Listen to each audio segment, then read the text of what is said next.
নমস্কার, আমার আরও একটি ব্লগে আপনাদের সবাইকে স্বাগত জানাই। আজকে সকাল সকাল একটুখানি ফুলকপি আলু ডিম দিয়ে ঝোল বানাবো ভেবেছি। সবার বাড়িতে নিশ্চয়ই এটা শুরুও হয়ে গেছে। শীতকাল পড়তে না পড়তেই আমাদের মাদের এইটাই করা, হয় ফুলকপি আলু দিয়ে ডিমের ঝোল বা মাছের ঝোল বা পনিরের ঝোল বা পাঁচমেশালি তরকারি। সত্যি বলতে কি আগে এগুলো ভালো না লাগলেও এখন বিয়ের পর মনে হয় যা হোক একটা খেলেই হবে।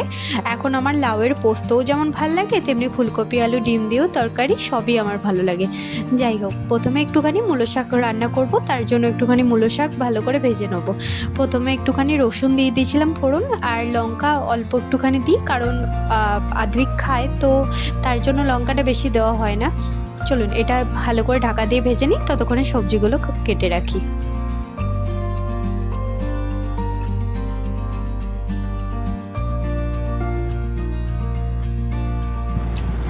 আগে যখন স্কুল যেতাম তখন সবারই নিশ্চয়ই 10টা থেকে স্কুল ছিল, তো তখন মাদের অত সকালে হয়তো অল্প রান্না হতো বা রান্না কারো কারো হতো না। তো এই টাইমটাতে মনে আছে যে সকালবেলা একটুখানি ফুলকপি আলু ভাজা আর লঙ্কা দিয়ে হালকা ঢলে ভাতটা খেয়ে যেতাম। সত্যি বলতে এখন এগুলো হয় না বললেই চলে। আর সেই টাইমে মানে অত্যন্ত দারুণ লাগতো যে ওই গরম ভাত লঙ্কা দিয়ে ডোলে ফুলকপি আলু দিয়ে খেয়ে স্কুল যাওয়া। সেই সব দিনগুলো আর ফিরে আসবেও না। আর যাই হোক, মনে পড়ে। দেখুন, বলতে বলতে সব সবজিও কাটা হয়ে গেছে, এবার ফুলকপি আলুটা ভালো করে ভেজে নেবো।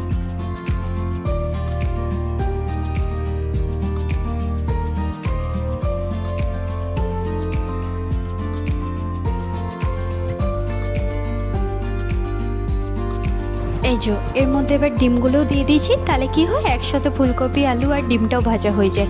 এবার একটুখানি সাইডে এটা তুলে রাখবো আর মশলাটা ভালো করে কষিয়ে দেন আমি ফুলকপি আর আলুগুলো দিয়ে ভালো করে কষিয়ে একটুখানি ঝোলটা ঢাকা দিয়ে দেবো।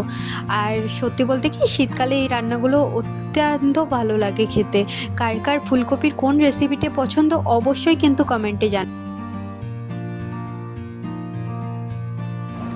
এই যে তেলটাও গরম হয়ে গেছে, এবার একটুখানি পেঁয়াজ আর টমেটোটাও ভালো করে ভাজা হতে থাক, ততক্ষণে মশলাটাও বানিয়ে রেখেছি। আর শীতকালে বিশ্বাস করুন ঘুমাতে খুবই ভালো লাগে। আগে যখন শীতকালে ছুটি থাকতো বা হয়তো পরীক্ষার সামনে তখন একটু ছুটি পড়তো, তো সেই টাইমে আমি পড়তে বসলেই ঘুমিয়ে যেতাম। কেন জানি না, এখনও এই অভ্যাসটা আমার আছে, 11টা বাজলেই আমার ঘুম চলে আসে। যাই হোক, এইখানে টমেটো আর পেঁয়াজটা ভালো করে ভাজা হয়ে গেছে। এর মধ্যে আমি যা যা বেটে রেখেছিলাম তাতে বেটে দিয়ে এরপর ফুলকপি আলুটা ভালো করে কষিয়ে নিয়ে জল দিয়ে ঢাকা দিয়ে দেবো।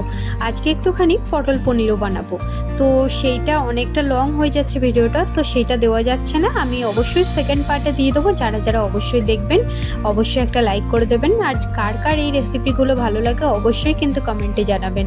ভালো থাকবেন, সুস্থ থাকবেন, সাবধানে থাকবেন।